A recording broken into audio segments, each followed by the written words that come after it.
Velasco de las organizaciones de gestión de riesgos. Esto previo ya al inicio del análisis del primer debate del proyecto de ley orgánica de gestión integral de riesgo de desastres que corresponde al Pleno de la Asamblea Nacional tratar en esta continuación del Pleno 791 que usted lo escucha a través de la señal de los medios legislativos. En los próximos minutos vamos a escuchar entonces la intervención del señor Christopher Velasco. Ya lo podemos observar, está ingresando al Pleno del Parlamento ecuatoriano, saludará con las autoridades legislativas y posteriormente se trasladará hasta el podio para realizar sus explicaciones, sus posturas respecto a este proyecto de ley que de parte de esta organización ha sido solicitada permanentemente y también han sido llamados para presentar sus argumentos dentro del análisis en la comisión especializada. Escuchemos al señor Christopher Velasco.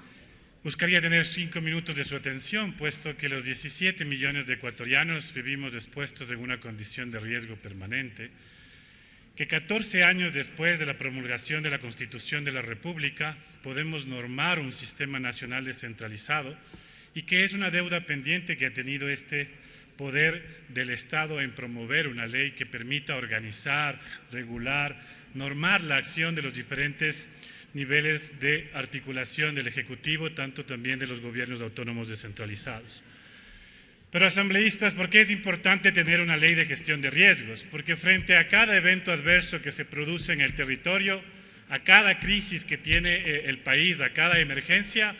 las muestras de solidaridad, del trabajo que se puede hacer desde las diferentes instituciones del Estado y también de la sociedad civil, nos llaman, los evocan a seguir trabajando de manera corresponsable en una solución que sea definitiva. Sin decir esto, que la promulgación de la ley solucione todos los problemas que podemos tener en el funcionamiento del Sistema Nacional Descentralizado. Es una corresponsabilidad entonces del Ejecutivo y del Legislativo garantizar los derechos de las personas que se encuentran en condición de riesgo en el país. Y es menester de esta Asociación de Profesionales de Gestión de Riesgo del Ecuador reconocer la importancia de la labor que ustedes realizan desde este poder del Estado. Porque a través de ustedes y en específico de una comisión que reconocemos este trabajo que ha sido permanente, que ha sido técnico, que ha articulado a varios actores para poder tener una participación propositiva sobre lo que podría contener esta ley, ha logrado por fin, después de 14 años, señores asambleístas, tener un informe en primer debate de una ley orgánica de gestión de riesgos.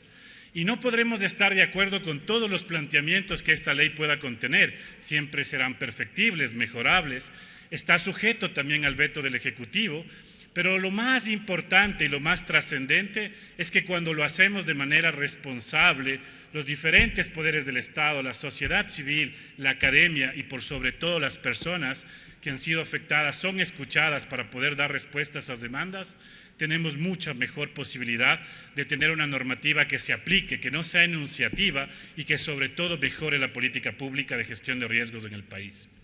Un llamado respetuoso a todos ustedes, señores asambleístas, para tomar la importancia del caso, para tratar este proyecto de ley, al cual es una de las prioridades que estaba establecida en el periodo legislativo y esta prioridad y esta deuda que tenemos todos respecto a tener la promulgación de la ley, podrá ser posible el subsanarla ahora con su trabajo, con sus aportes. No solo hablo en nombre propio, sino hablo en el nombre de los profesionales de gestión de riesgo del Ecuador. Profesionales que se forman en tercero y cuarto nivel y que actualmente buscan y demandan espacios dentro de los gobiernos autónomos descentralizados, dentro de los ministerios del Estado, para trabajar técnicamente la gestión del riesgo de desastres, no solo política. Y digo no solo política porque se necesita tener una visión técnico-política para articular los planes de desarrollo, para articular la cuestión del ordenamiento territorial, para ver la complementariedad de las normas y por sobre todo para ver los ejercicios de corresponsabilidad que podemos tener los diferentes actores. Por ello, y a cara, digamos, de este proceso, de este trabajo que ustedes han desarrollado, no me permito decir otra cosa que no dejemos que las lecciones aprendidas que hemos tenido con la erupción del Tungurahua, con el proceso eruptivo del Cotopaxi, con el proceso que hemos vivido sobre el terremoto del 2016, con las continuas inundaciones producto del fenómeno del Niño, con los temas que ahora tenemos sobre procesos de fenómenos de erosión en masa, como el proceso erosivo de Coca-Cola Sinclair, como la cuestión de Zaruma, como otras muchas más emergencias que presenta el país, sean solo una cuestión de nuestro reconocimiento, de nuestro apoyo, de nuestra corresponsabilidad a partir del ejercicio que ustedes hacen como legisladores, en fiscalizar y en promover leyes que beneficien a que el Ejecutivo tenga la capacidad y además los gobiernos autónomos descentralizados de trabajar sobre esta temática.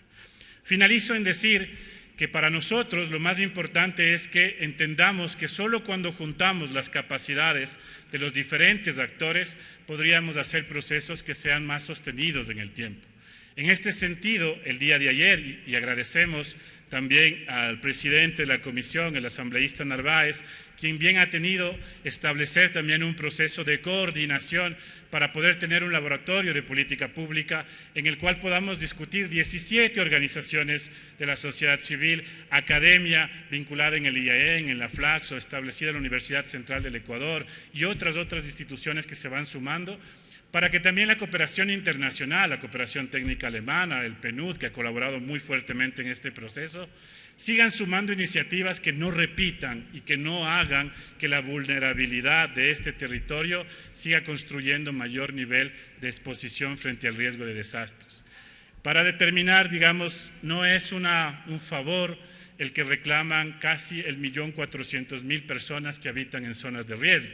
Aquí tenemos asambleístas que representan a las provincias del litoral, tenemos gente que ha venido de Vinces, gente que tiene de Baba, históricamente esas afectaciones, asambleístas como por ejemplo el caso de Manabí, que han vivido en carne propia lo que significa un terremoto, gente que viene también de la zona centro del país, que ha tenido a bien entender cómo trabajar la resiliencia frente al tema del cambio climático, la pérdida de productos que tenemos en el tema productivo agrícola, y no podemos pensar en un desarrollo sostenible si la gestión del riesgo y el cambio climático no son parte de la agenda política pública y del quehacer del Estado.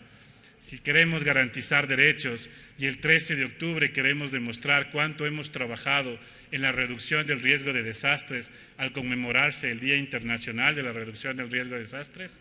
no hay mejor acción afirmativa que contar con una ley de gestión de riesgos que es necesidad de todos y todos. Agradezco a todos ustedes, asambleístas, pero en especial a la Comisión, por ese trabajo incansable, arduo, que además viene de un proceso participativo, que además tiene una complejidad en la discusión, porque es un tema que se ha manejado o demasiado técnico o demasiado de una forma muy demagógica en la cual seguimos perpetuando la accionar del Estado en una lógica tan solo reactiva y no prospectiva y correctiva.